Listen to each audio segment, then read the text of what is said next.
That's just me. That's me. Yeah, I agree with you to an extent. What I do like when I downloaded that Duolingo app, we're not sponsored by Okay. them, Mm, it changed all of my notifications. And it's a really nice little pleasant, very gentle, like boop little okay. thing. Yeah. And Oh like, yeah, I've heard some other phones do that little soft tone where it's a little bit off. Okay. I could get yeah. on board that maybe. And Maybe. it's sometimes, it's most of the time. Other times I get the ding, like you just heard, and then other times I get the doodle doo Okay. from Line or whatever the fuck it is. And now most of the time it's like a gentle little doo doo, which is nice because it also Yeah. reminds me to study my little languages every now and then. Hey, that's all right. I just don't like the sounds. I don't like the tones. I don't like my phone making noises. It just gently thrums and vibrates and hums in my pocket. And you check it whenever you want, just like a That's right. landline, right? That's right. Yep. Yeah, of course. Yeah, it's weird. I tell my kids the stories of the landline and the party line. Do you ever have a party line? No, haven't We been that didn't. far. We never had one because my dad ran his business out of the house. So in our community back in the 80s, we were allowed to actually have our own line in this community because it was a business line. The my all my neighbors, all my friends were all on party lines, which mean down the concession roads, 3 or 4 farms would share the same phone Right. line. Yep. And neighbor one would get a long ring and a long ring. The neighbor two would get a long ring and a short ring. Neighbor three would get a short ring and a short ring. It was like they saved. So if you heard a ring, you could very gently walk over and quietly pick up the phone You can and still then hear just it. listen. Oh, you hear the click, Yeah. definitely. And then you'd know, you're like, Elda, are you on the line there? Oh, click. Somebody would, these old farmers listening and gossiping with each other, right? Yeah, I mean that happened all the time in the home landlines too. You're on the phone for a while, and it's Right. like, oh, he's on the phone for 30 minutes. He never does this. It must Right. be a girl. But at least, but that's your And family. someone picks up. This is somebody else's family I'm Right. talking. It's because it's even worse. Although back then I think there was only one phone. I think you couldn't have multiple jacks in a home. Or every home just got one jack. Oh, so somebody in your Yeah. own family couldn't listen in, but Yeah, I don't think they so. I could think go there was next one door. phone. That changed very quickly though, because I remember that was only that situation for a couple of years, and then by the time I was like a young preteen, maybe it was rectified. We had multiple lines in the home. Yeah, I don't think that's an age thing. I think it's a like a size of town That's it. thing. It's an infrastructure thing. Well, Yeah, back then it was. It isn't anymore. I mean, everybody gets high speed internet now.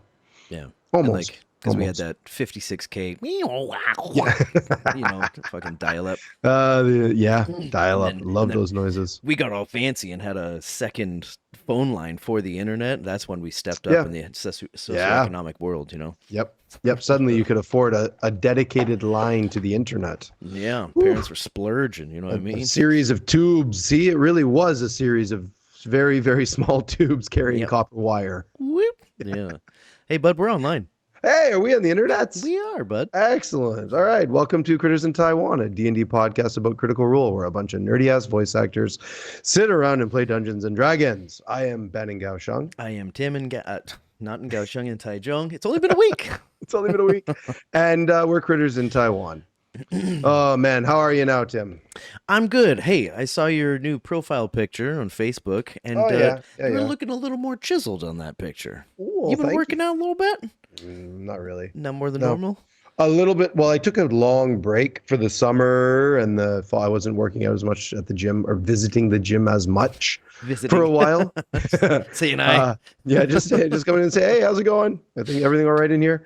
Yeah, no, I wasn't making as many trips for a few months there, and then now I have more free time and I started back at it again. Oh, there you So go. maybe, or it was just the Santa hat and the Hawaiian shirt. Something was working. Yeah. Yeah, and speaking of the Santa hat, Merry Christmas, everybody. Hey, Merry Christmas, guys. Yeah. Yeah, Happy holidays, whatever you may celebrate. Whomever, yeah. Yeah, whomever. I didn't I went just mustache for Christmas as I Okay. usually do. So I Okay. shaved everything off. That's your like, oh, something's different about you right now. That's what it is. If you noticed. I don't Yep. know. You're rocking the tank tonight. Is it warm up there? Because it's not down here. It is No, looking at it's under 20 degrees down here. yeah, it's a little closer to like 12 or 15 right now. Jesus. But the computer makes it a little Oh, warmer in this room. Pretty small room. okay, sure. I'll take your word for it. But outside, it was, I had pants and a shirt Pants. over top of this thing. Like Blasphemous pants. party pants, Okay. easy to take off I kind of. haven't worn pants in Taiwan. I think I went to a wedding where I was forced to wear them, or a wedding or two maybe. But socially or work wise or anything, I've worn pants. I'm working on 7 years now. 7 years. 7 years of no pants in Taiwan, shorts only. Pants are bullshit. You got to wear Pants? sleeves at work? Yeah, I do. Yeah. Unfortunately. There's no pant sleeves, but arm sleeves. I got Sometimes leg you gotta- sleeves, no arm sleeves. Yeah.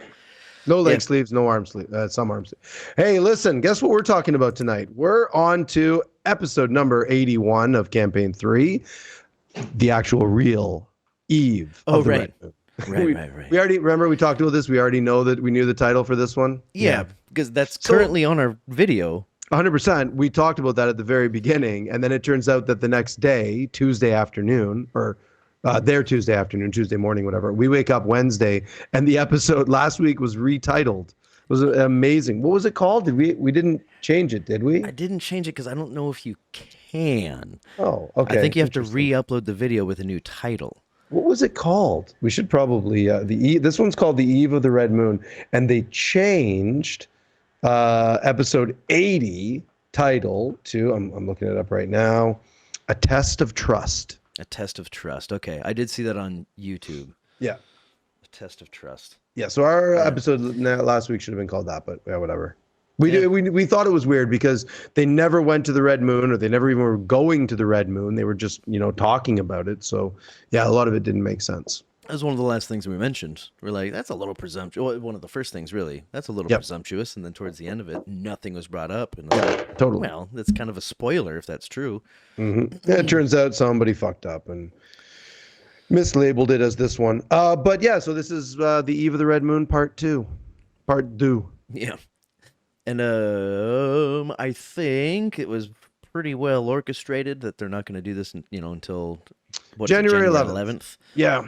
And I can't wait for the next episode because shit's going down. Oh yeah, it's for real, man. There's a big, not a big move, but definitely the eve. I'm guessing they're going to make it. We'll find out. There is a thing going to happen before that, but yeah. There was something I wanted to say. Oh, it looks like. Did you notice that I just wanted to mention up one thing right at the very beginning. So Crit Roll Stats is going away as of January 1st. Matt and Danny kind of confirmed that in this episode. I asked you, did I ask you this on kind of podcast? confirmed it. Yeah, I asked you this on this or not, or just in text. Why aren't they picking it up? Do we have any idea? Anybody out there? We never discussed that, but it's like, No. why wouldn't you? Yeah, like it's such a, even Danny said, such a valuable resource, and they gave a shout out to all of them, and they thought what they were doing is amazing. Why don't they have somebody doing these things? I'm sure I they don't got understand. the revenue. I mean,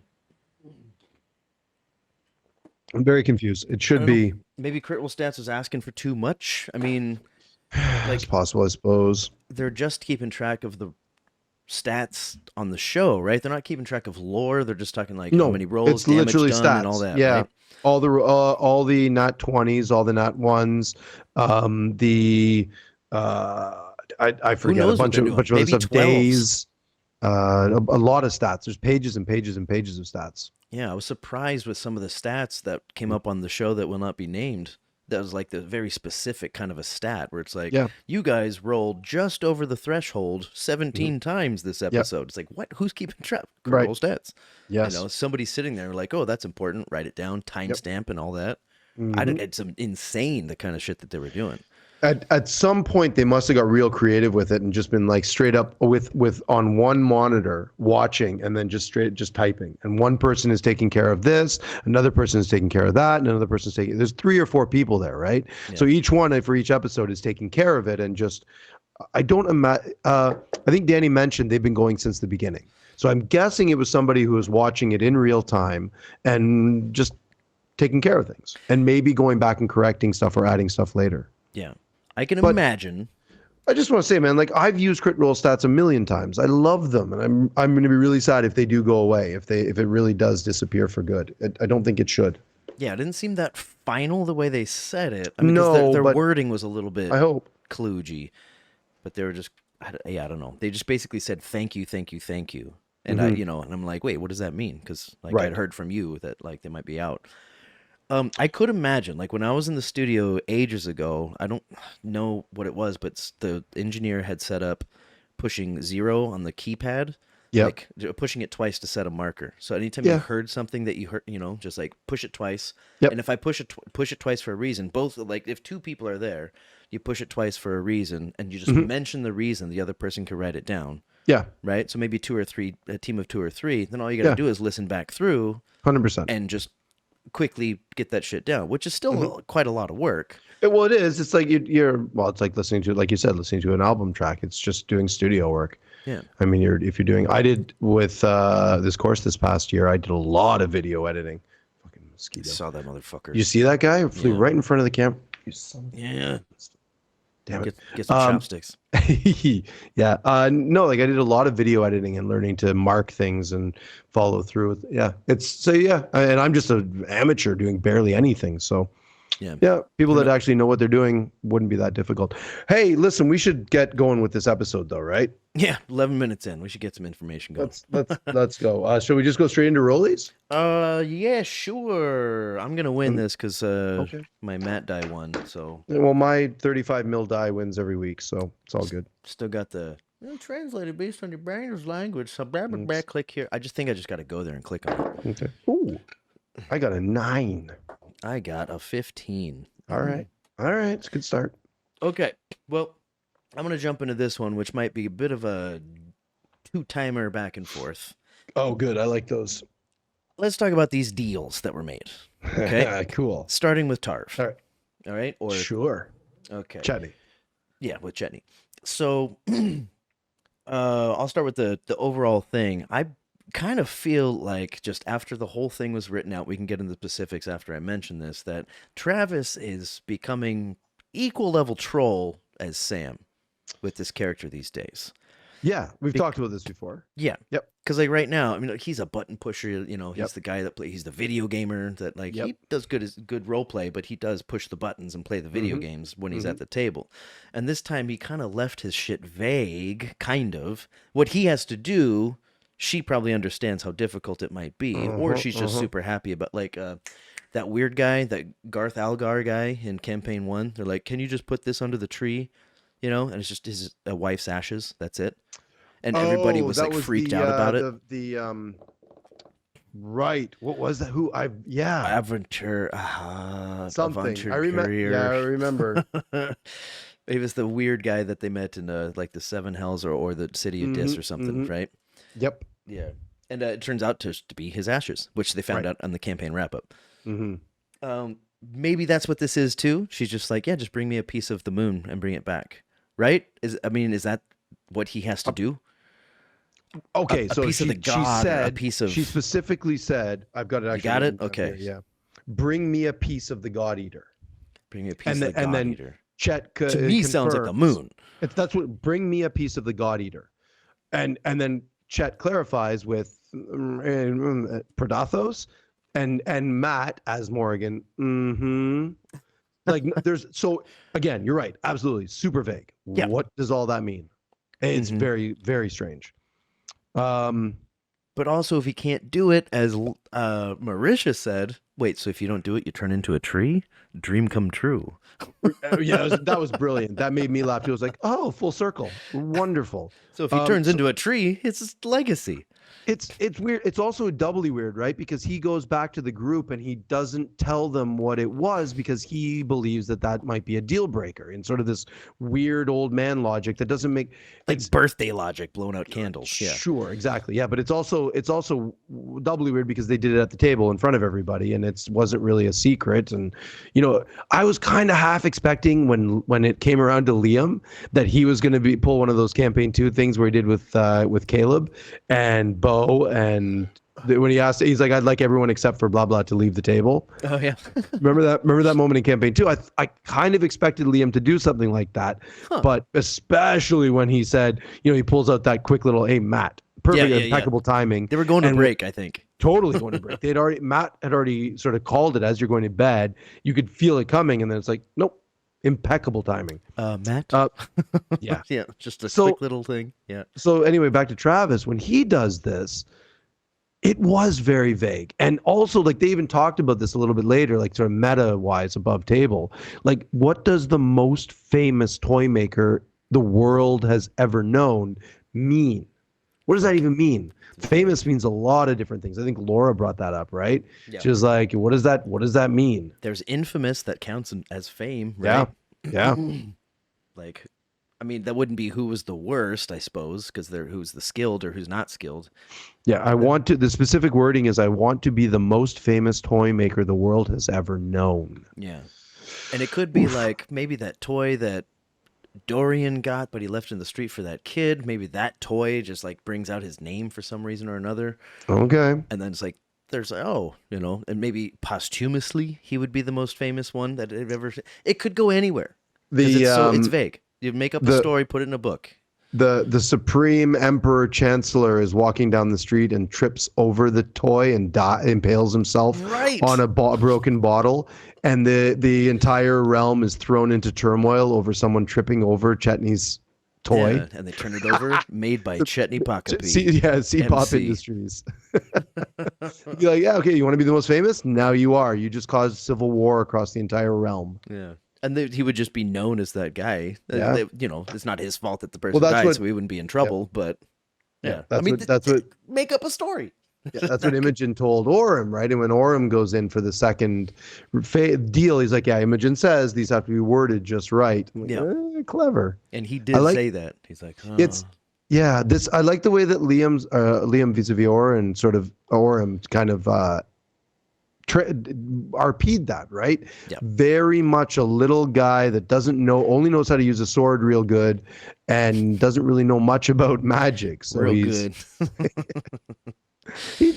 Orem kind of he gives off that country bumpkin sort of vibe, right? Sure. He's stupid, kind of, but simple. No, he's kind of a Samwise Gamgee sort of a character, where he's kind of simple, kind of humble, but determined and ready to go. There's big heart, yeah, big heart, yeah, yeah. So big broken heart. Yeah, was Samwise broken too? I mean, he had a family. No, Samwise was good. He had Frodo. Frodo was his first love, and then he married Rosie and had a couple of kids. I think they had one girl. I think in the stories later they had two. They had several. I forget those little details. It sounds right. Yeah. So about Orem's deal. Yes. I don't remember what she said that he needed to do. I don't remember that part, and I saw it twice. Sorry, say again. What? Yes, I wrote it down. Like, Chetney had to bring a piece of Predathos, right? And I don't remember what Orem had to do in return. So it's weird because he says a few things. I want to be stronger. No, I don't want to be stronger. I want to be more capable. I'll serve you. We have to return alive. There's all of these, like, it was so vague, man. Like, I don't really know what's going to happen from this one, because he's like, I'll serve you. And she's like, okay, I could use a caretaker then. That's great. So she kind of made it up as he offered. She sort of turned it to what she would want. I could use a caretaker. Right, with fern growing wings and leaving the nest, I could use a caretaker, blah, blah, blah. And then he's like, okay, but we have to, everyone has to come back healthy, safe, and sound. And then she goes through the reasons why that's not good. And then he says, okay, return alive. And there's sort of, that's the agreement, which is very weird, because what does that mean that she's going to do to make sure that happens? Mm-hmm. Potentially nothing. Right? Because she doesn't. What does she really care if she gets a caretaker or not? No skin off her nose, right? Doesn't matter. But he's banking on this with their lives, thinking that she might ride in like she did on their assault when she helped in her winged form, whatever that was. She helped save them from that crazy Fern's dad, the Sorrow Lord, on his fucking shadow dragon. She comes into the rescue then. She doesn't have to do that. How is she going to do that when they're on the moon? Allura has already said. Was it Allura or was it the other ones? In the meeting, she said they all said we can't. No divination, no teleportation, no communication. The bloody bridge is the only way in. So how's Morrigan supposed to do it? If these arcanists can't do it, the best in Exandria, is Morrigan really that much? I know she's an archfey, but is that much more powerful? Not divinity, just archfey. I don't know. Lots of questions, because like if the conditions are met, like they come back. I don't remember what they settled on because Maury did say something like, "The happiness depends on you. I can't do anything about that." But she said, so it was return alive, and that was what they agreed on. And it's like, okay, so she's like, "Oh yeah, I agree that you all will return alive." And then like I think Laura as Imogen is like kind of metagaming a little bit. She was like, well, that could mean eternal life, could mean you come back undead, or something like that. Yeah, like a vampire. Yeah, exactly. I know. And whether or not you're happy, that's, she can't control that, or maybe she can. I don't fucking know. But yeah, that's one of those bit too big for her britches, I think. It is. These deals it's so. Yeah, it's very weird. It felt it felt a little bit off. It felt not desperate. Orum's was sort of faintly was whiffs of desperation. Yeah. Chetney's was more about legacy than anything else. He's like, he doesn't selfish, very selfish, yeah. And he was honest about that with them. He was like, yeah, it was all about me, so it shouldn't affect you guys, yeah. So I'm not, that one I don't really care about. Going back to that for a quick second, I think we did find out what Predathos is in this episode. I don't think just taking a piece of the moon counts as the God Eater, because technically Ruidus is the God Eater's prison. Yeah. Right. I speak too quickly. We don't technically know that. We where they're imprisoned. Yeah. Theoretical. But I mean, when they had that lens looking at it, the whole thing looked like a bars and shit like that, right?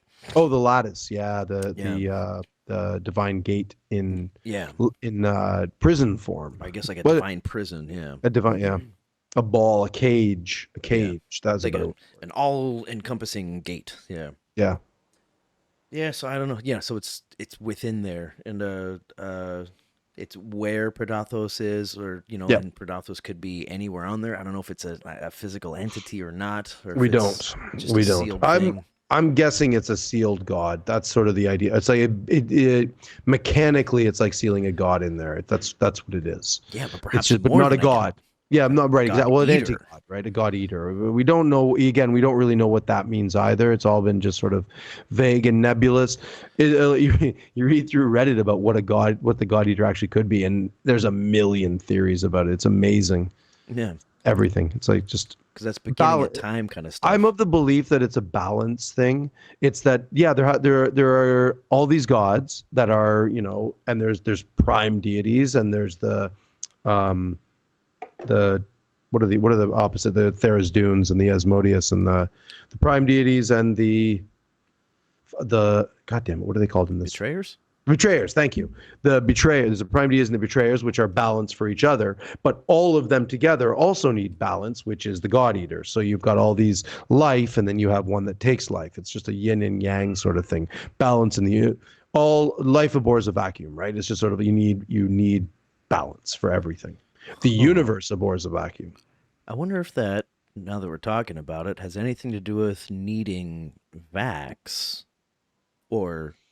Oh, fun thought. Yeah, because it has something to do with that line between life and death for a god. Maybe they need something super powerful, Like there was this. Ludinus did say the sliver of divinity, right, which is the champion of the matron. Yeah. But I mean it gets really into theory stuff. Yeah, it's all just like conspiracy stuff. It's like, well, it could be this, could be this. It's all that Charlie Day fucking pinboard up there with all the threads connecting everything. The Earth could be flat. Who knows? It is. It's a disc. The flat disc of Exandria. Hey, so I guess that means it's mine, right? Yeah, I guess that was talked about most of the. Oh, I'm going to jump back to So you said you bookended exactly what I wanted to talk about, which was Imogen's dream in between in between their two deals. Mm-hmm. So Travis does his deal, then FCG does the Heroes Yeast. Grown. Did you? Sorry, just on that note, if you don't mind me going into this one, do you know what? Do you know or did you know what a Hawaiian roll was? Yeah, totally. I did not know what this was. They're like a sweet roll. They come in 12 packs like this. They show up on cooking videos all the time. You cut them in half, make sliders. Nope, no idea. Maybe I knew what those were, but I don't think I've ever known they were called Hawaiian rolls. I don't know how this slipped me by. Hawaiian sweet rolls, yeah. They're made with pineapple juice. I had no idea. I didn't know that. Makes sense. That's why they're called Hawaiian rolls. I had to look it up. And so I was like, I don't really know what these things are. And then I looked up and like, oh, okay. They're just sweet buns. But yeah. Everybody at the table. Did you get it? Oh, I thought I did. You need Travis at the table or Matthew. Cool. It was my left hand. That's a tough grab. Damn it. Yeah. He'll come back. You gotta try grabbing with your left hand a little bit more. So anyway, I want to talk about Imogen's dream, where they all go in. They're going to Ruidus. They do. Sam does or FCG does the big spell and takes a bunch with them. Takes 4 plus himself. Yeah. So at 1 hour, 36 minutes, 30 seconds on the Twitch stream, Matt describes the topography of Ruidus with mountains and storms. You can see these things, and you can see these peaks coming out of the storms, and and it's, there's like chasms, and in the chasms you see what did he say? With rivers of silver flowing through them. I have to ask if you have any idea what that might mean. Would it be water? I'm guessing it's the color silver, not the metal silver. He'd say, okay, but that's not what he said. Right. But like how he loves the word gossamer, Sure. And maybe he got tripped up and forgot that word gossamer because he loves that word. I had to look it up because of him. Oh, really? Yeah, I didn't know. I didn't realize what it was. I'd heard the words in Final Fantasy games, but I didn't know. Yeah, it's a big D&D thing. Yeah. High fantasy stuff. Tolkien uses that word a lot. But what is I don't understand. Snow. That was my ice. It was my initial thought. Rivers maybe, although he's described it as being warm. So like the ground is warm. Well, the ground is warm. Remember when Imogen touched it? Trembling. Yeah. Yeah. They've never been, so they don't know that for sure. But the Rylorans aren't dressed in a lot of clothes, so it can't be freezing cold. They're more dressed for protection of the dust storms than they are for like cold weather. But anyway, so that's my first question. I guess we have no idea. We'll maybe find out. Yeah, my guess is color, not material. I never even thought that the idea of this being an underground society didn't even cross my mind. I was thinking the whole time that they were just living in buildings that were just constantly getting hammered by dust storms. And then when Imogen starts traveling and everybody starts traveling through the ground, and they pass like caverns and teal crystals that are glowing. This is where the Rylorans live. They live in underground cities. Right? Am I off there, or? I mean, that the sequence makes sense. I remember, the thing is, it's in a dream. So is it necessarily a vision of what's actually there? I think it's more than a dream. This is more than a dream. This is how Predathos. This is how Predathos is talking to all the Ruidus born and bringing them, because they talk when Groon outs them as being Ruidus born. They all freak out and they're like, oh well, everybody that is sorry. No, go. Everybody that is Ruidus born. That means I'm invested. Yeah, well, everybody that's Ruidus born gets drawn to the moon and never comes back. They forget what they were doing. Mm-hmm. So and Imogen felt it, and then she lied about how she felt that way and had everybody talk about. You want to talk about some fucking gaslighting here? This is gaslighting 101 right now, where they freak out when Ashton does something super selfish. And right now, Imogen is potentially putting all of them at risk by lying to the people who are sending them to the moon, that they're going on a scouting mission with, sending a potential traitor and not acknowledging it and lying about it. Right? But it wasn't quite that, but it was. No, I know it wasn't. I'm embellishing, but still. Oh no! I mean, in response to that, at one point, after the dream, Orem was like, "How do you feel?" You know, and she was like, "I'm okay," and he's like, Insight "Insight check, check. Yeah, natural and 20." immediately. Yep. Yeah, The natural cast 20. whisper. Is that the first time we've had an insight check that resulted in a cast whisper? I don't think so. It doesn't feel like it, but It in does to this me. campaign, Oh, definitely. yes. Definitely. I But don't know if maybe we've in campaign 2. Campaign 1, I really don't think so. But campaign 2, I believe they did have one. Hmm. At least one. But, Hmm. correct me if I'm wrong. I suddenly But had it a didn't feel new. mental I had suddenly had a mental flash of Vex doing whispers to who did she sit beside in campaign 1? Keyleth. Yeah, I think he was involved with that because he's like, I "Can I think whisper to they them or Yeah, something?" I Fuck, that would think be there may have campaign been 1. some in campaign 1. I think there may have been I just had a mental flash. So maybe it's not the first one. Anyway, it was a really good moment. I really liked it. Um I think it's interesting because you wonder if Matt as GM wants to know what she said. I have a feeling. Good point, yeah. Well, because he's as GM, right? Or as DM, you are the universe. You're everything except for them. So everything that happens, you know about. You can't. It's really, really, really bad etiquette to keep secrets from the DM. Right. Really bad etiquette. It doesn't. There has to be some trust, and if you can trust if you can trust it, then if there's a lot of trust at the table, then yes, you can keep secrets from the DM, but not big ones because the DM's building a world, and if it doesn't jive with what you've done, then you're at odds with each other, and that doesn't work in anybody's favor. Yeah, that doesn't work at all. Right? No, it ruins the story, man. It's like this is where plot holes like, develop with they writers. do this, It's and just Matthew's like, yeah, "No, that doesn't happen." And they're like, right, "No, but that's what we talked about." And it's like, "No, I determine yeah, what." right. Like And then you have no power here. and then there's this big discrepancy where trust gets broken and blah blah blah whatever. Yeah, Yeah.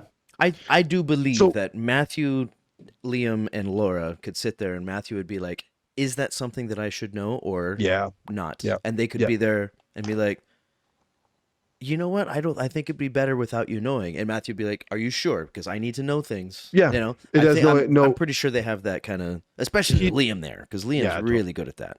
Absolutely. They're really good at understanding what the value of things are and where it fits in the grand scheme of things. Yeah. Well, he's a DM, right? Like Liam DMs all the time, so he would understand that the value of that. Yeah, I wonder if he's still doing that with his kids. If they've I'm still got sure a he game. is. Yeah, I'm because sure he he never is. talks about. Well, we only heard about the show that won't be named anymore. Yeah. No, but you can tell. You can just. I can see it. And then we get really really quickly right after that we get Lillian, Imogen's mom, calling out to her as she's passing through the layers of the ruinous moon. Wait, Imogen, no! And then Okay. the spell ends. I got to say, I'm not a real big fan of the metagaming, mild though it was. There was a little bit of metagaming going on there because Matt was like, yeah, they were like, well, how It long? was So they wake Imogen. up. No, is what it And was. Yeah. no, sorry, wait, Imogen, no. Three Yeah. is Oh, three. yeah. She says Okay. three words. Yeah. But regardless, doesn't matter. Then the spell ends, and Imogen gets drawn into the heart of this thing, which is where the longing. You are home. You want to be here, and then you wake up, and they're like, well, how? Liam and Marisha are both like, how long was she out for? But a moment. But a So moment. yet they acted right afterwards like she had been gone for Yeah. like a minute, a couple of minutes. Liam had said that. He Yeah. said You were you gone. came out a little bit after us. Yeah.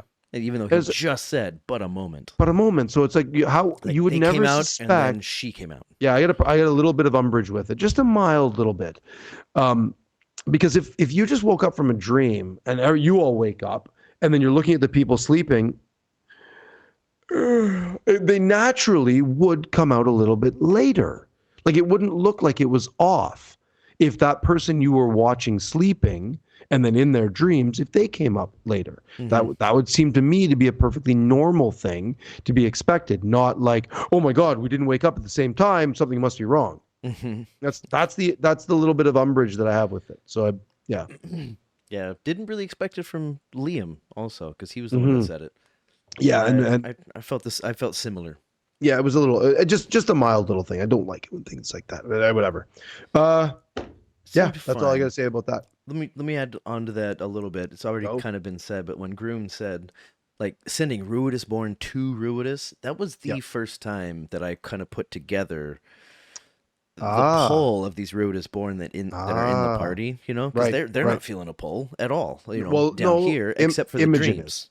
Just her, you know. Right. But there's also Fern, you know, and she's not feeling much of anything. Well, I think Matt's playing this as very much that yes, she's Ruidus born, but Faye touched and looked after by Nanny Morrigan, so that it doesn't affect her whatsoever. The pull of it is she doesn't even feel it at all. He did mention it once before that she Ashley was like, do I feel it? And she's like, no, you don't. So I think there's something else going on there with her.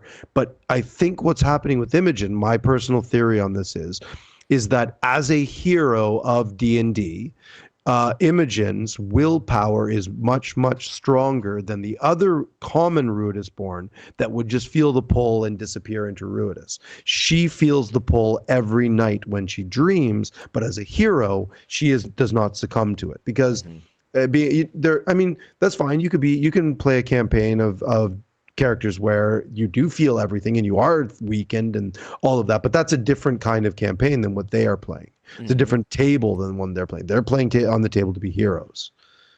So I think that when you say like they're not feeling the pull, it's by design. You say hero as opposed to NPC. Oh, exactly. Yes. Okay. PC versus NPC, hero versus common folk. Right. Just the average villager, right? Or city guy. That's sort of my personal kind of feeling about that. Yeah, that makes sense. And these two things about that is I think they're going to be making rolls when they're on the moon. You know? You're probably right. Just I mean, Matt's like, Matt's no stranger to that because I mean, look at what happened with Laudna when Delilah saw the shard come out. Yeah. Make a wisdom saving throw. I think you're right. I think there's definitely going to be probably low DC, might be like 7. It might increase over the time. It might as they get closer, as they start digging, they're going to be descending, if my theory is right, and it's underground cities. If they start getting closer and closer and closer to the heart of the moon, where Predathos is entombed, the DC might go up. Yeah, you know, fun thought. And makes sense. And also, now that you mention this, perhaps this is the same thing that happened with her mom. Maybe she failed to throw at some point, and now she's just on board with Ruidus. 100% could be. Wouldn't be. That's not out of the realm either. I'd say the 50-50 shot of that, actually. The other 50% being maybe that she just decided morally to switch sides because, like Ludinus, fuck the gods. I mean, who knows, right? Yeah. Imogen's flirted with that at times a fair bit. Just fuck the gods. What have they ever done for me? So, could be. Yeah, you know, could be. She had that whole conversation because she was like, "Wait, hold on, is my mom my enemy?" You know, because like, who would ever thinks that their mom's going to be their enemy? How hard would that be to reconcile that in your own brain? You know. Okay. Shall we do another rollie? Yeah, man. I think those are the 2 big points that I had. Okay, good, cool. All right, I'm gonna win this one though too. With 11. I'm gonna roll my other die for this one. Oh, did you get an 11 too? Yeah. Double rollies. It's only been like fewer than 5 times. Ooh, 16. 19. Okay. I should have rolled my other die. I put this one in big bold letters on my notes because it struck me the Friday night when I first watched this. My Friday night is sacred. It's sort of like this. I come home and turn on the TV and Critical Role is on for the evening, and that's my night. That's a deal. So when I saw this happen on Friday, I made a mental note, and then when I caught it again last night on my rewatch, it's like, yeah, I got to talk about this one. So at 2 hours 27 minutes 37 seconds timestamp GIF on the Twitch stream, the Matt Oram sort of makes a reference about they're talking about a cloak or armor or something. I don't remember exactly what they're talking about, and it fitting Oram, a necklace maybe. I forget what they were talking about. And it's like the magic items can shrink, and Oram was like, "Oh, I don't believe that. That's not possible. Magical items can't shrink. How is that even possible?" That's Oram, right? And Matt makes a comment. He's like, he says at this table with these people. And that just those simple words really struck me. about what's going on in campaign 3. Wait, I missed that. Hold on. He says at this, like he's narrating. Like he Yes, says at Matt this is. table with these people. Yeah. Matt's narrating Like, about whatever, Orem. Yes. Yeah, whatever. It's almost like this is at the breakfast table.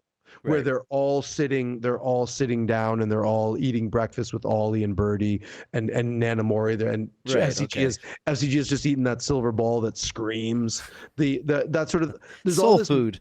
there's all this madness going on, and then Orem makes this comment, and Matt says, "Oh yeah, he says that at this table with these people," and I'm like looking. I was sort of like looking at the cast and thinking of imagining them all sitting there, and it suddenly struck me about what campaign 3 is as a whole, is that all of these. This is sort of kind of profound. Maybe it's stupid and dumb, but it struck me as profound. All of the players There it just is. took. Oh, sorry. Don't. Right in front of my nose, man. It was right there. poor Lacey back there. You know, what are you doing? Yep. She doesn't like loud smacks. Yeah, poor girl. She also hates mosquitoes, and when I get and she's scared of the Zeus paddle. Oh, so whenever I break that out, she leaves the room. It's just not a full Zeus lightning bolt. It's just a little Zeus paddle. You can do it to your tongue. Just make sure it's new. Yes. Yeah. Well, your tongue. Sure. Get a new tongue. Yeah. Right. No. Anyway, so I just wanted to think about campaign 3 as a whole, and how the players took really wild swings with these characters, and I think that's one of the things that sort of has bothered a lot of people, and why this campaign is getting a lot of negative press and a lot of negativity with people not thinking that they're Chetney's kind of a joke character, and they're all really tragic and flawed, and how they're all like sort of broken and they need all this extra help and blah blah blah, all this stuff. These guys, I think, were taking really, really big wild swings, and they maybe don't, because of those such wild swings, they didn't knock it out of the park. They just kind of hit a bit of some of them may have hit a little bit of just a line drive, or just like down a the baseline, shallow, just a little dribbler single, or bounces foul. Yeah. Maybe because it really doesn't feel like they mesh very well. And I mean, even after all of this trust stuff that they just did, it really still doesn't feel like they've gelled that well. I mean, we'll find out, I guess, but I'm at the point now where it would struck me as very profound. I'm sort of reflecting back on it all and thinking that this campaign 3 is super enjoyable, and I love watching it, but it might just not be that great. It might not be that much of a success. So that's I know that doesn't mean that I don't like it. Yeah. It just doesn't. I don't think it matches. They've set the bar so high with 1 and 2. Yeah. That it feels like, and I mean, we're only 80 episodes in, not 140 or 115, like, whatever. I get it. There's still a lot more to go, but I'm okay with it because I'm still really enjoying it. I just don't think it matches up with the other ones. Time may prove me wrong, but if we're more than halfway through, if they go to 160 episodes, that's insane. But if they're more than halfway through, then I don't think I'm wrong. Yeah. Can you imagine? Can you imagine all. if we had this? This is not my yes and, but if we had this show for campaign 2, yeah, it would be very difficult to keep these under an hour. Oh, 100%. Very difficult. 100%. We'd just be going back and forth constantly about shit. They had very, very, very few throwaway episodes, and that are just like in between episodes. You can call that a combination of the scheduling or the campaign itself, or the COVID hit as well. Other stuff. Well, COVID hit at the end of campaign 2. It wasn't when they started back up again. The COVID wasn't a thing anymore. Yeah. So. Well, it was still a thing, but it was on the way out. So kind of, yeah. Although, hey, shout out to my little sister. She just got COVID this week, so it's still a thing. It's still out there. Yeah. But it's. I think we got a hold on it. Yeah, it looks that way. Whoa! Big sneeze, Jade. Was that Jade? It was. Didn't sound like Jade. That's why I had to ask. Never heard her sneeze before. I don't think. She's over there drawing. Shit, anyways, hey, that was my 19. So you rolled a 16. What do you got? Let's see. I'm just saying, like, I'm not saying, again, reiterating, it's not a failure, just maybe not a success. It doesn't feel it ranks up as good with the other two. So, and EXU and all the other things. So yeah, what I was gonna say in regards to that, speaking of EXU, I wasn't a huge fan of EXU, but mostly because it wasn't Matthew at the helm. right, Nothing against Abria Ironguard, but without Matthew at the helm, it just doesn't feel the same for me for this thing that I've grown so attached to. Yeah. But then I'm just gonna push back a little bit as well. But BLM was fucking excellent. Yeah, he was. So it's and with that in there, with this, and it they were like, kind of like, believe us, this is gonna be relevant eventually. And we're all like, okay, I can't wait for it. And that was some of the best D&D I've ever seen in my damn life. Do you remember it? Like, I remember the emotions I was going through, and like the characters were so well played, and BLM was right on. It was magical. That 4-episode series was just wow. Yeah, mind blowing. I think one of those episodes I had like 8-9 pages of notes that I took. It was just epic. If I go back through my notes, I think I had the 2 pages, which is big for me. But I don't write down quotes and stuff like you do. Yeah. In the lore.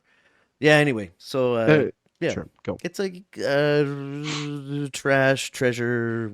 Everybody's the same, right? Yes. Is that the saying? More or less. More or less. Yeah. More or less. Yeah. All right. Well, then I'm gonna 3 in the treasure and 1 in the vault or something like that. Yeah. There's like one is Don't throw your muck in my backyard. There you go. Yeah. Right. Google that. I'm gonna take a little step off then, because I got my deep points out of the way. I'm going to go to something technical. Oh, go. When I like Ashton technical. and Fern were testing out their thing, and at one point, Matthew and or I believe it was actually Taliesin that said it first, was like, we're just kind of like doing these are freebies. Test your things here, like don't worry about time limits, don't worry about the cost of these things. But Ashton, in his new form, at one point he was, and I've got another thing to say about Ashton in this part, his method acting, but that'll be the next point. In his new form, he can just earth glide. Is that the term? That's the technical term, yeah. All right. So he tried it up this thing, and he's like, well, that's more man-made. It has to be natural, He also said it with the, can I follow her around? It's like, oh, well, no, because you're stopped by roots, because that's not earth, right? Yes. So it's like, all right, cool. And then when he was like, what about this rock wall? He's like, yeah, can I go up there? And he's just like, can I carry Fern up there with me? Yeah. And they just said like, yeah, you do it. And I'm like, wait, hold on a second. If you're carrying somebody, isn't it half movement depending on their size? If it's the same size, it's half movement, right? If they're smaller than you, then it's like three quarters something movement, like that, yeah. right? Yep. And he just, I don't know if it was taken in account, but Matthew did say, he's like, yeah, you go at 25 feet, no problem. When his movement is more than 25 feet.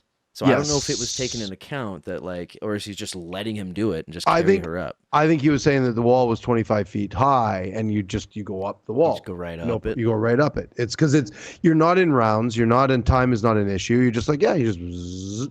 Now, if they try and do that in combat, Matt may be like, well, listen, you can, but it's at half movement. Because it's, you have to kind of realize that, it's going to be a thing.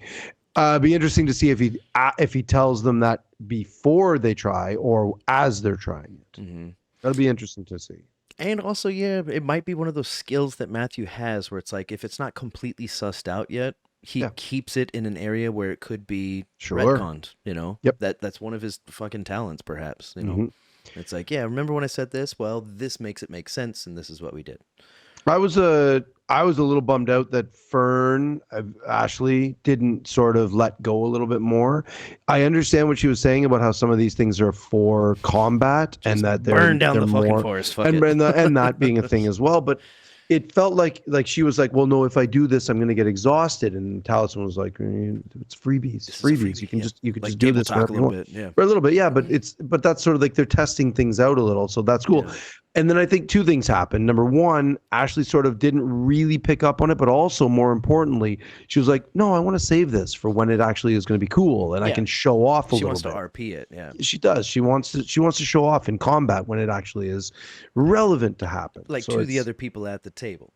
and the audience. I think she actually more than any of them is an actor. She's acted in much on screen, much more than they have.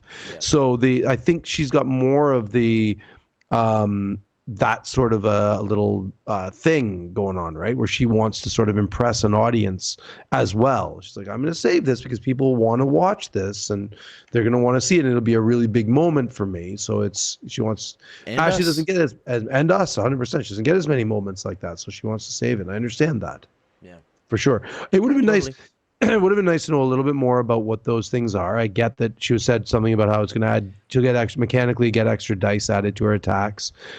She's going to get a little bit, she can move a little bit better, ignores difficult terrain and stuff like that. But as Ashton does as well, is going to be ignoring difficult terrain for the most part. As long as it's Earth. Yeah. Yeah. Yep. Yeah, and they're going to Ruidus. I'm assuming the majority of that moon is made of Earth. Yeah. So or moon. It's scooped out of Exandria, right? So it was just like a big scoop out. So it's going to be made of the same thing as Exandria. There you go. He's going to be a fucking force up there. Jeez. That's sort of the thing, right? Especially as they start going underground. If they start going underground, cavern after cavern after cavern, he'll meet him there. He'll just be like, "Yeah, I'll see you there." Yeah, he can be the recon guy, right? With his charisma. Yeah, it was kind of interesting that he said he needed to. Matt was like, "No, you have to breathe," and then that moment of, well, yeah, no, it's +3 now with that. And they're like, "Oh yeah, ooh, yeah, it used to be +4. It used to be, and you took 2 points away from me, but that's still. I think Matt was wrong. I think the modifier is 1 minute plus your charisma modifier to a minimum of 1 minute. And I think it's actually 1 minute plus 3 minutes. So it's 4, I think. I'm not totally sure. I have to look that one up. I forget. If I remember correctly, they did this once in, I think, campaign 1, where they had to, or maybe it was campaign 2 because they went under the water and stuff like that to find the balls or something. Yeah, they did it a few times, right? In campaign 2, they went underwater a lot, but that was all because of with water breathing. So they. Yeah. Oh, but at one point, the first kiss between him and Jester, he went in there and gave her his breath. Remember that? Oh yeah, that was in the swamp when they went into the temple or whatever. Or I might be mixing up my stories. It might be when they went to the swamp. They fought the first. They had the geyser that shot him out. And Caduceus was going to die or something. Yeah. Yes, that was the temple. That was definitely on the island of that island with the pyramid where they fought the false Hydra. Yeah. The guy that was when right Not after was the Hydra, right? I loved that arc. That was really fun. Yeah, they defeated the Hydra and then the water shot up and then they exploded. Yeah, they retrieved the cloven crystal. No, what's her name got the cloven crystal? Avantika beat Ford. That's right. Yeah, because of a roll. Because of a roll. But yeah, at that point, he did say, "This is how long you get to hold your breath." And he laid it out in detail because it's 1 plus something. It's in the player's handbook. It actually says what you can hold your breath for. I just haven't looked it up. Because I thought it was, which seems kind of crazy. I thought it was 1 minute is for anybody. Yes. Because anybody can hold their breath for a minute. I don't think I can, but it's that plus not your modifier, but twice your modifier or something like that. It's just your modifier. So like 1 plus your con modifier. Yeah, 1 plus your con modifier. So if you're +3, it's just 4 minutes. I think so. I think that's right. I can look it up if you really want. Mechanically. It seems like a lot, but I share a lab with a guy who can hold his breath for 5 minutes. So I feel like that's not that long anymore. And he's been training under a guy who's called Mr. 10 Minutes because he can hold his breath for 10 fucking minutes. Yeah, this is 5th edition. It's 1 plus Constitution modifier, minimum of 30 seconds. Minimum of 30 seconds. Yep. When a creature runs out of breath or is choking, it can survive for a number of rounds equal to its Constitution modifier, minimum of 1. Oh, because if your con is maybe 6, that would be a -2. Oh, -3. At 6, sorry. Yeah. So if it was an 8. It would be a -2. -2. So if you had 1, but minimum of 30 seconds. -1. -1. 7. Wait, hang on a second. 10 would be 0. 9, 8 would 10 be is 0. 1, right? 8 9 is 1. 7 6 is 2. Yeah, you're right. 2. 5 4 is 3. 2 1 is. But minimum 30 seconds. So anything below 0 would be -5. So 1 minute -5. You are dead constantly. We're at 55 minutes, man. Can we bang a few out here? Yeah, let's just bang a few out. Let's go. Ready, rollies? Quick. Yeah, here we go. Let's go. 4. Oh, 4. Do you really get a 4? Hey, double rollies. 2 double rollies. 14. 16. Yeah, damn. Bam. All right. Let's get these shoes. Let's get through these. I'm gonna jump to. Okay, quick little one here. When they go into the Western encampment, I love how Matt described hundreds and hundreds of legions of troops, and all the nations were there together. Tal'Dorei, Azora, Wildmouth, they're all there, and then they meet Earthbreaker Groon. I got a question for you. How old is he now?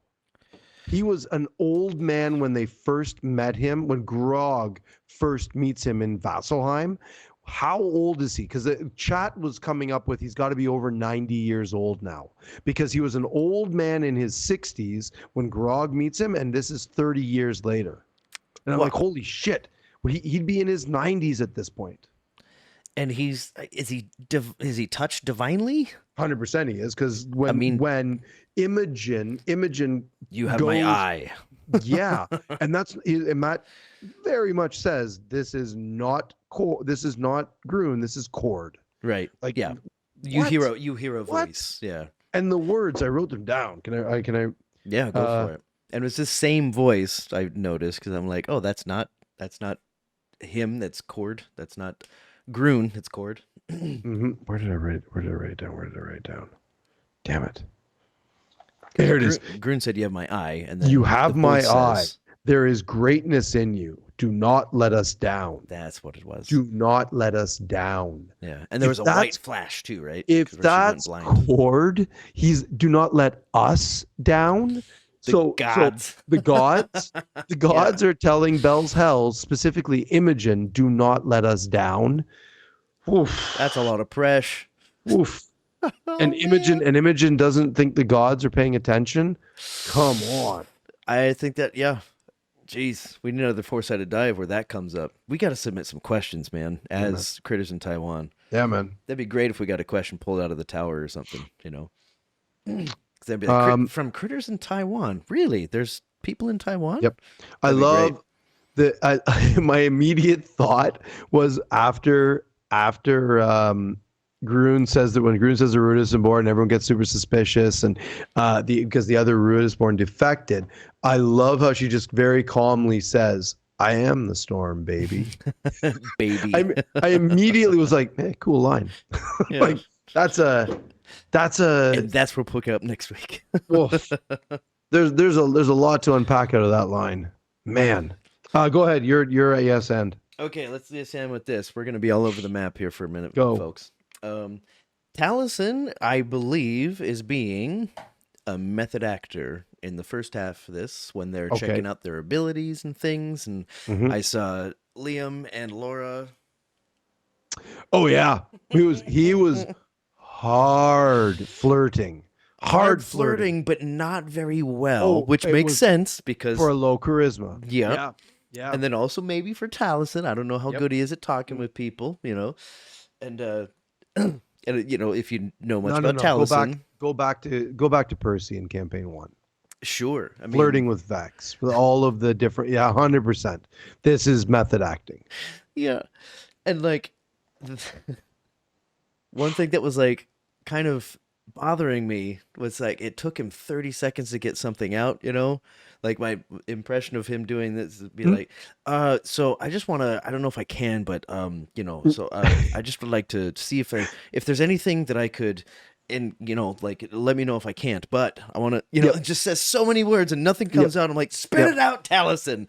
And then I think like, wait, hold on a second, method acting. Maybe he's just so invested in this character, and his character is so smitten with this other person now because they share this bond, and she just gave him something that makes him feel amazing. Yeah. Also not very high intelligence. And when he realizes that that he's like, well, the two primordials were partners. They were mates. They were emperor and empress. So he's like, does that mean we have to be that? Okay. I guess that means we have to be that too. Yeah. And so that becomes another little factor, and all these little things start adding up in that sad little broken brain of his. And it's like junior high guy. 100%. It's like great. Putting her on a pedestal 9. now. It's like, wait, so we're this, so we have to do this now, right? It's like the Ouija board said so, so I guess I got to do it. It's like a poor little grade 8 student walking up to a pretty little grade 8 girl and going, hey, I was wondering if would you maybe want to you want to go out with me? If it's okay, you want to go want to have a this is a slow song coming up. You want to dance? Oh God, you're one of those, right? It's either that or the phone call that you've mapped out on a piece of paper. It's like if she says this or she says this, and if she says something else, I gotta go and call back. What's later. that, Mom? Dinner time? Click. We've all been there. If you've been around for landlines, you've been there before. Yeah. I'd like to hear from some girls who got these calls from boys, because I've done it like back in the 4 or 5 times. 80s. Oh man. Okay, let's do another one. All right, let's roll again. I got another 11.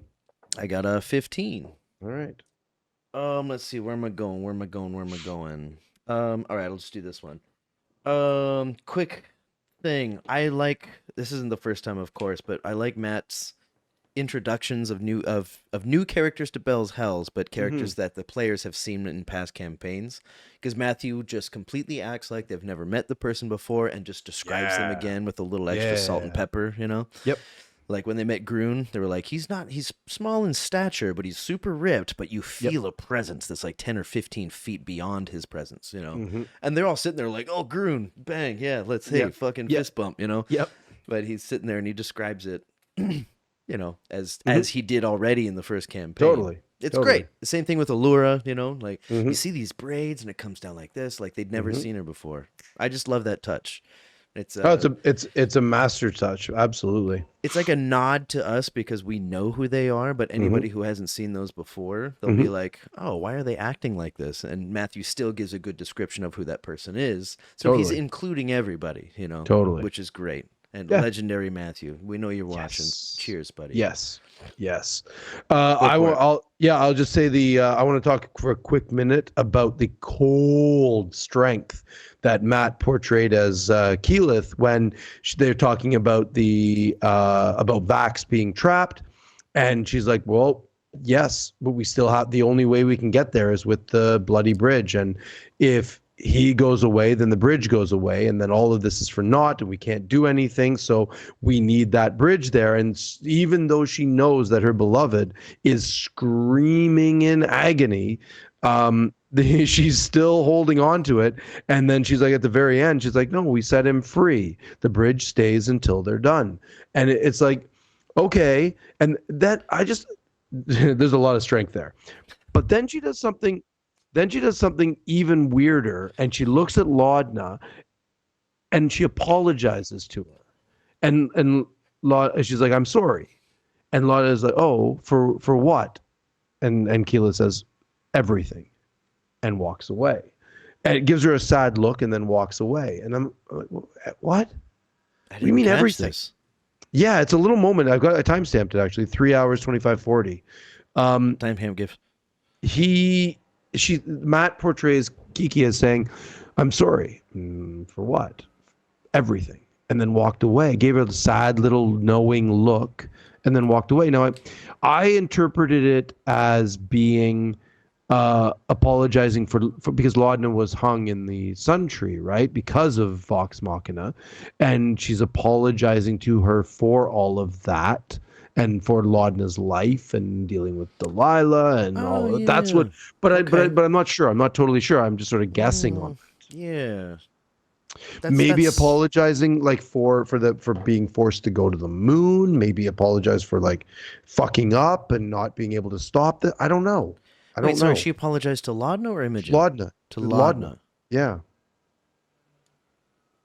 Oh, I wonder if she's like premeditating some bullshit with fucking Imogen. Perhaps, a significant other that she might know that she's going into trouble. I'm just spitting here.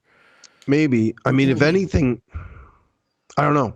Because for their loved one to dive headlong into trouble, maybe she thinks that Imogen doesn't know the kind of trouble she's getting into. Maybe. It also strikes me as very odd that that she's like, Percy's right there, and they know that Delilah is in her head. And they know, I mean, Delilah was instrumental in removing all of Percy's family. So that's a whole other thing, I guess. But yeah, anyway, I don't know. It's weird. It was just a weird little moment. Another one? Yeah. Should we do one more and then? I got one more. Okay, let's do one more. Ooh, 17. 16. Wow, close. Totally rigged. I missed this one. Actually, remember back when we talked about when Cord was talking in Imogen's head? Yeah. I wrote this down. I forgot to mention it. So in Garoon's mind, Imogen says, "What's up?" And in her mind, Matt says, "You have my eye. Oh, can I help you?" That's right. You have my eye. That's in Imogen's head. But FCG right before that had cast telepathic bond. So wouldn't the entire party have been able to hear that? It was nobody mentioned that. So I was just like, wait, shouldn't they all hear what just happened? But nobody talked about it. So whatever. No, what I really not sure. It might have to come from somebody who's sympathetically bonded. Yeah. Mm-hmm. Anyway, go ahead. Wait, real quick. Imagine Keyleth when they go to the Fey realm. And she's like, okay, the faster we get this done, the faster we can get my beloved out of this agony. Right. And they're like, oh, we're going to go take a trip, a bonding trip real quick. Oof. And then, but maybe they show up exactly at the same time as they left. Right. Well, they did. Imagine hearing about it. Yeah, hearing it. Right. Even though they do. Yeah. They sort of they skimmed past that sort of bit where she's like, oh, it's Fey realm. Oh, okay. Yeah. Right. No. Keyleth's cold strength, where she's like, they got to do what they got to do to make sure. Voice of the Tempest, man. She's proper voice of the Tempest now. Yeah. Anyway, sorry. Go ahead. No, I just wanted. I only wrote down a couple of little things here. The idea of this siege at the Tishtan site is what a fucking amazing, right on par with some of the nut bar stuff that Percy came up with way back in campaign 1 with like Umbrasil and with the elaborate trap and all of this, like these big things. This is basically these butcher wagons that they set up and the battle that it was going to happen. Like they're basically a distraction, drawing everybody out of the pit so that Bell's Hells can sneak in the other side. And with these giant wagons filled with vials of blood and buckets of blood and gore, and just to make it look like these monsters are dying and exploding. It's wild idea. I'd love to know if Matt came up with that on his own or if that was with a team, because that to me feels like one of those, hey guys, I need some ideas. What would they do? And he got some help with that one. Yeah. And as we said before, wouldn't put it past him to have a small little team that. Well, he's talked about at the beginning of this campaign, they talked a lot about cultural sensitivity stuff where they had consultants come in and advise them on stuff on how to be more appropriate thematically with East Asian things and with the that whole that cultural sensitivity sort of stuff. Wouldn't surprise me one bit if that comes into play with things like this, where he's just like, hey, maybe he's on a thread with BLM and Abria, and he's like, hey guys, what do you think about this? Give me some ideas, DM to DM. Absolutely, they would. I mean, why wouldn't they have a fucking thread by themselves? They might not visit it like once every 2 weeks. Just like, hey, Merry Christmas, maybe next week, hey, Happy New Year, and then like 2 months later, be like, hey guys, can I ask you a question? Right. Of course they would. I've got threads like that with fucking FYI, like other bands. Yeah. For your eyes only, NDA here. This is NDA, non-disclosure agreement. Yeah. Yep. Yeah, I thought I was like, did I get that acronym right? Yeah, I did. Anyway, that's all I want to talk. And I'm done. Oh, okay. One last quick little thing. Sure. With the windwalk spell, I didn't realize this, but that windwalk spell is 300 feet per second. Yeah. Do you know what that translates into in kilometers per hour? No. 330 kilometers an hour. It's so fast. It's so fast. Wow. That's insane speeds. That's 3 times the legal limit on a freeway in Canada. Crazy fast. Like that's jet speed. You're like, whoa. I figured that'd be like cruising speed for Superman, probably something like that. His speed, canonically, like comfortable. If we go back to campaign 2, Jesus, Superman 2, if we go back to Superman 2, he spins so fast, he flies so fast, he makes the Earth go backwards, which makes the time landslide stop, time go back, so he rescues Lois Lane out of the earthquake. Yeah. So, hey, he's fast. But when he's just chilling and flying somewhere, like when I'm on the HSR and it's the one with no stops, it gets up to like 310 kilometers per hour, right? And I'm looking out the window, and I'm like, come on, get that fucker. Motherfucker. Get that Superman of a mosquito. When I'm looking out the window, I'm like, if I was Superman, this would be a very comfortable speed to travel at. And that's about the same as Windwalk, right? If that's the name of that. 330, yeah, Windwalk, yeah. And like I got up to like what 311 on the HSR here, the high speed rail. Yep. Yeah. All right. Well, then, those maglev trains go way faster than that in Germany and Japan, but still, yeah, wild. That's got to be crazy to go that fucking fast, man. I'd like to go on a bullet. I went on a bullet train in Japan, but not the real fast ones. I'd love to go on the real fast one. Me too. Let's wrap it up here. The jug gag. I didn't see it. Oh, Sam's New Year's resolutions. It was he had printed out a sheet of paper, a pad of paper printed out, like A4, and he was just ripping them off. It was just resolution after resolution after resolution. One of them was like watch more TikTok videos. There was one about, I don't even remember. They were all funny little silly gags. little gag bits. Yeah. Okay. Yep. Book is closed, bro. Cool. Yeah. Let's wrap this up. All right, let's do it.